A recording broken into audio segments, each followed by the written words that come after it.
I'm not afraid of anything. I'm not afraid of anything. There's nothing that I'm afraid of, you know what I mean? And that's why I'm the individual that I am. You know what I mean? Like I said, I walk it like I talk it. From where I came from, I'm not supposed to even have made it. I'm not supposed to even be living. My name is Victor Nelson. So what's up? Ain't nothing. Well, I live right here in 178, and I knew Mike for about 12 years, and grew up together. And, What neighborhood is this? This is Brownsville, Amboy. Yeah, he had to knock that punch ever since he was young. You ever seen him knock somebody out on the street? Yeah, I used to have him knock people out for me. Yeah? Yeah. So now he's getting paid to knock people out. That's good for him. I like that. Hey, my brother. Just do the right thing. That's all he asks.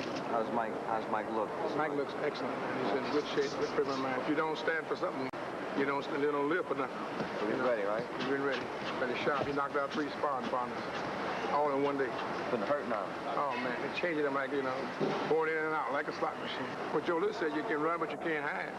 So all we got to do is bring the prophecy to those words to reality. Ali got me into boxing. I was in Spofford, that's a juvenile place in the Bronx. And Ali came up there, and when I saw him, I said, I want to be champion of the world. I want to be just like him. Everyone can't be Michael Jordan, a world heavyweight champion, all that, or else, a brain surgeon, which probably I could be, though. But, You could be a brain surgeon?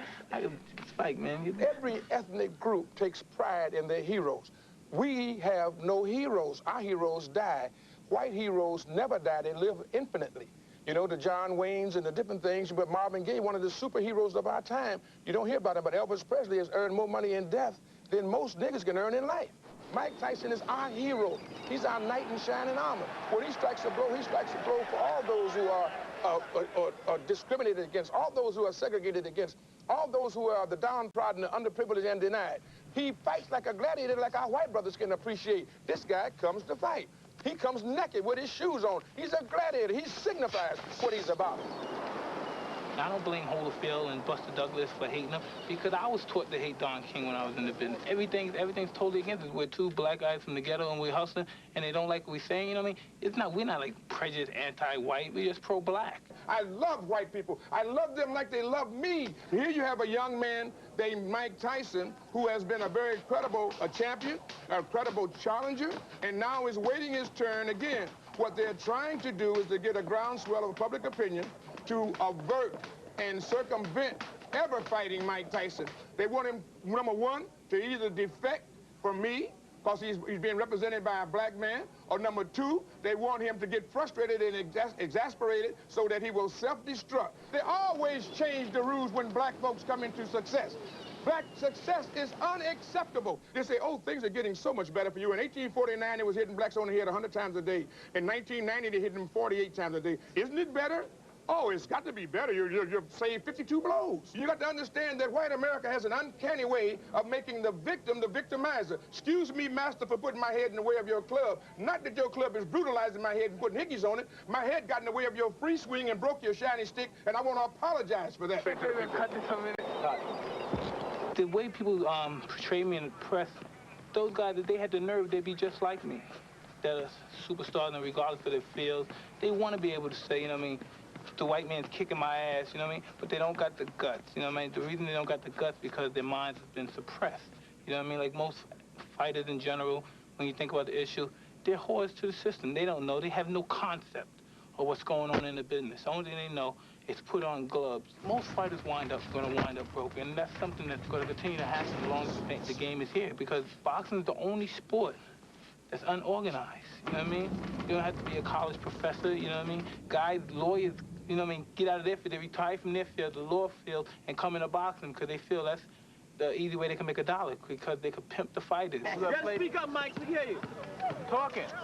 We're gonna play this game called basketball today, okay? Right. Most of you know how to play this better than me, so we're gonna try to do something. What, you gonna be dunk on your money, mama? You ain't talking no boy. I know you a boxer, man. Do what you can do. Do it. If I gotta play, you want me to do? What you want me to do? What you want me to do?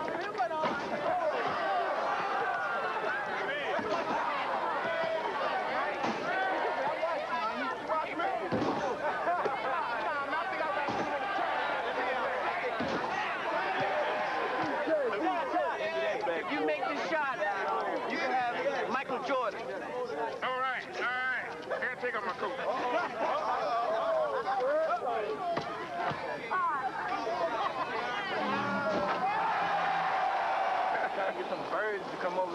they must not be hungry anymore. Yeah, that's right. Feed the birds. This is fantastic. Another war, man, inside and outside the ring, but we shall continue to prevail. Working together works. Well, you and I together, undeniably, is a combination that's unbeatable. I love it when the Jews love the Jews. I think that's noble. Italians love Italians. When Irish love Irish. But when a nigga loves a nigga, it's an unpardonable sin. We can't be white. You're a nigga till you die. If you're a poor nigga, you're a poor nigga. If you're a rich nigga, you're a rich nigga. But you never stop being a nigga. And if you get to be educated, you're just an educated nigga. You understand? Depravity, poverty, ignorance, lecherousness, lewdness, evil. Everything that was negative and unholy was attributed to the black people, and everything that was holy and glorified was attributed to the white people. The money, the wealth, the power, and with the blacks is the powerlessness that we have to be able to deal with against the power. You got to understand that negative associations coupled with blackness is what make these things happen. It's been a condition of racism since this country was founded 400 years ago. Because working together works. Go ahead. When I refused, you know what I mean, to be like the rest of the brothers, you know what I mean, they evaluate their success by how far they can get away from the other niggas. They say, well, ooh, I live in Beverly Hills, there's a number of white people around my neighborhood, so I know I'm successful. You know what I mean? That's cool, you know what I mean? If you want an ego, you want that on your address, you know, this is where I live, and you tell them go back. But go back to the neighborhood and tell the brothers, this is where I live at, man, come see me. You know what I mean? Don't just say, well, this is where I want to be and this is where I'm staying, I want to stay away, I want to meet the friends around the neighborhood. You know what I mean? Because that's not reality. That's not reality at all. And reality, you know, it means a lot to me because I live it. I know who I am and I know what I represent. And I'm happy with myself, you know what I mean? I'm happy with who I am.